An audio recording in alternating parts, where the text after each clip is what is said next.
And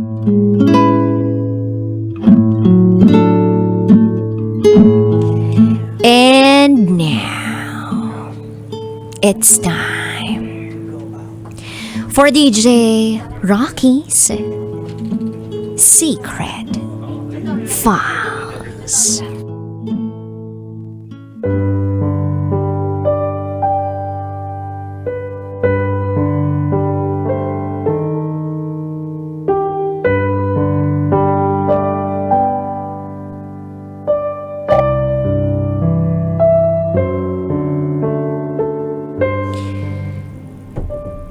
Nagpakasal, pero hindi sa taong mahal na mahal.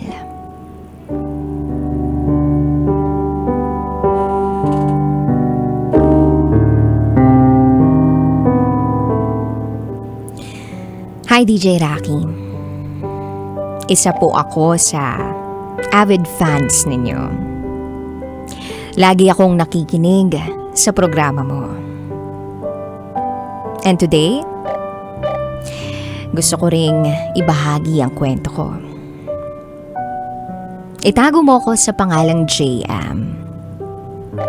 And this is my secret file.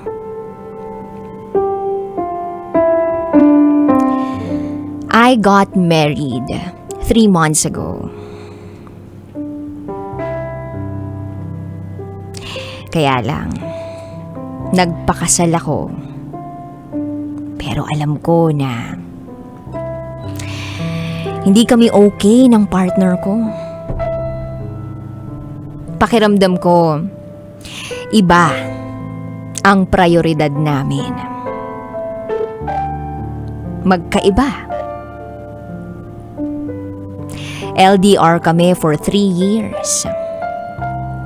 At pakiramdam ko, kahit mag-asawa na kami, ang pamilya niya pa rin ang iniintindi niya.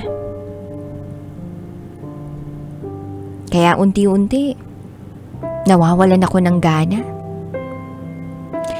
Hindi naman ako madamot.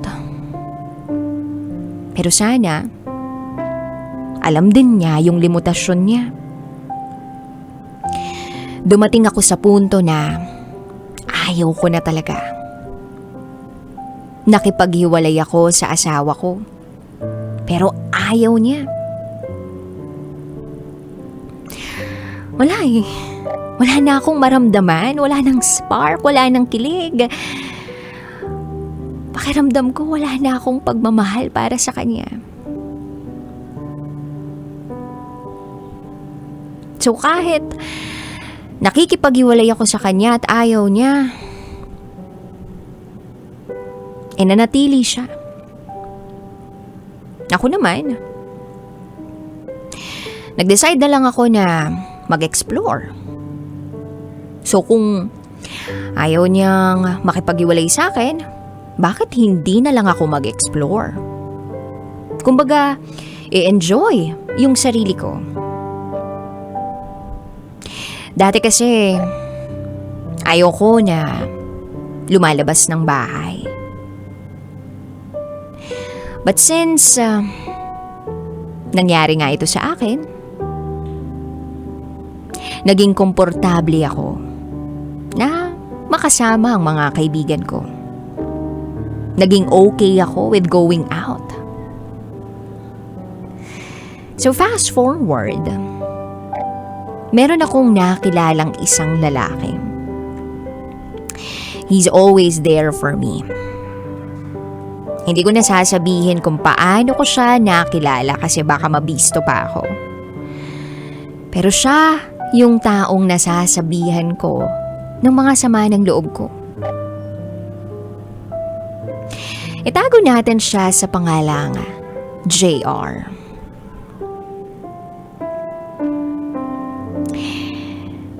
Sa umpisa, lokohan lang. Na may gusto daw siya sa akin, etc. etc. Pero habang tumatagal, pakiramdam ko hindi naman biro ang lahat. Magpapaka-impokrita naman ako kung sasabihin kong hindi ako masaya sa efforts niya. Pero syempre, pilit kong pinipigilan ang sarili ko dahil alam kong mali. So, I was struggling. I was pushing the thought back into my mind. Until April came, my partner told me na uuwi siya. Sabi ko, bakit? Nagulat ako sa tinanong ko sa kanya na kung bakit. And then I said, okay, umuwi ka. But he knew na malabo na kami. So ang masakit, I was really struggling with all the feelings and with all the thoughts that I have. Hindi para sa mister ko, kundi para sa taong nagugustuhan ko. So ayun, dumating nga yung moment na nandito yung asawa ko. Sa totoo lang, DJ Rocky, si JR na nakilala ko, he was there nung ikinasal ako sa mister ko. Hindi ko nga alam kung anong lakas ng loob meron siya para pumunta doon sa kasal ko eh. Na kahit alam kong meron kaming something at alam kong nasasaktan siya sa pagpapakasal ko, pumunta pa rin siya. And I remember his words so clear. He asked me, okay ka lang ba? Instead of saying congratulations to me, he said, okay ka lang ba? Siguro iisipin ng iba, I was such a fool. Pero, ganun siguro talaga.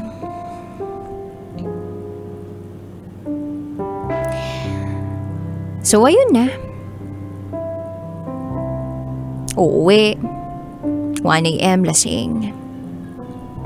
Yung family bonding na ine-expect ko, walang ganun. Ang sakit na wala akong masabihan. Parang sasabog ako sa sobrang sama ng loob ko. Yes, DJ Rocky. Nilunod ko yung sarili ko dun sa side ng asawa ko. Pero alam kong pinipilit ko na lang yung sarili ko. Kaya nung paalis na yung asawa ko, pa-abroad, ni isang patak ng luha walang pumatak sa akin. Hindi ko alam kung manhid ba talaga ako o puro sama na lang talaga ng loob ang nararamdaman ko para sa kanya. Then back to reality.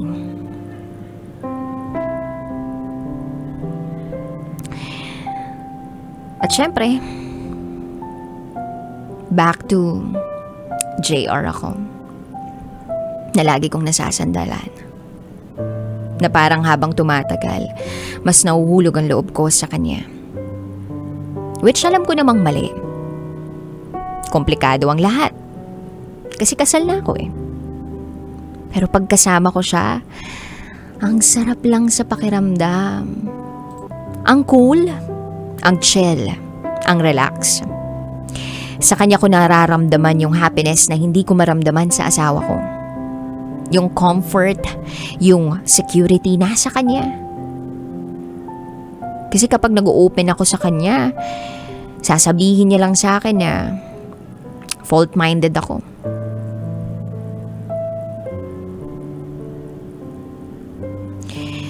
So last night habang magkakasama kami for a business deal, nag-usap kami. He said na mahal niya ako. And he knows na may nararamdaman din ako para sa kanya kahit di ko raw aminin. Sabi pa niya, kung alam mo lang kung gaano ako nasasaktan, na alam kong hindi ka na pwedeng maging sa akin. Napakasira ulo ko rin naman kung hihilingin ko na ako yung piliin mo. Pero sa ngayon, mas okay na mahal kita. At kung meron mang dapat mas masaktan, ako yun. Nang marinig ko yung mga sinabi niyang yun sa akin, damang-dama ko yung sincerity niya. At napaisip na naman ako na baka mali yung desisyon kong nagpakasal sa mister ko. Na sana hindi ko na lang itinuloy yung kasal. Na sana sinunod ko ang puso ko. Pero huli na ang lahat eh. Minsan may mga bagay talaga na kahit na magpapasaya sa'yo, o may mga tao talaga na kahit nagpapasaya sa'yo, kailangan mong palayain. Alam ko sa sarili ko na masaya ako at mahal ko siya. But I need to do the right thing. Mas piliin yung makabubuti para sa amin kesa piliin yung sarili kong kaligayahan. So, sa ngayon, I'm continuing to ignore the feelings that I have for him. At nagfo-focus ako sa mga bagay na related sa trabaho at business. Kahit na alam kong napakahirap kasi iisa lang yung ginagalawan namin. Iisa lang yung grupo namin. But I know, God is in our side. Alam kong gagabayan niya kami. And para sa'yo, JR, hindi ko man masuklian ang lahat ng pagmamahal at effort mo. Alam kong darating yung araw na may taong magmamahal sa'yo nang higit pa sa pagmamahal na ibinibigay mo. Hanggang dito na lang po, DJ Rocky. Muli, ako si JM at ito ang aking secret file.